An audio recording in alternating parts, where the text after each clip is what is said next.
આજે સૌરાષ્ટ્ર યુનિવર્સિટીમાં મુખ્યત્વે 3 માંગોને લઈ NSUI દ્વારા કુલપતિશ્રીને રજૂઆત કરવામાં આવી છે।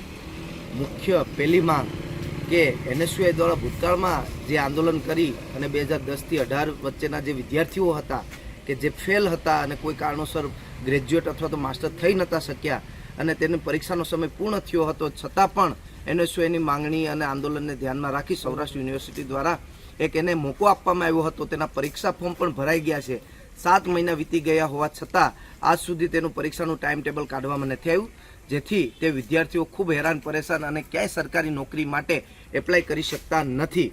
બીજો મુદ્દો છે કે તાજેતરમાં BHMS સેકન્ડ યરનું પરિણામ જાહેર થયું છે અને આ પરિણામમાં ઘણા બધી વિદ્યાર્થીઓની ફરિયાદ છે કે આ પરિણામમાં ક્યાંક મિસઅન્ડરસ્ટેન્ડિંગ અથવા તો સારી રીતે પેપર ચેક કરવામાં નથી આવ્યા, જેથી કરીને હોશિયાર વિદ્યાર્થીઓને ફેલ કરવામાં આવ્યા છે। એ પણ એમ માંગ કરીએ છીએ કે ફરીથી રીચેકિંગ કરી અને આ વિદ્યાર્થીઓને ન્યાય આપવામાં આવે।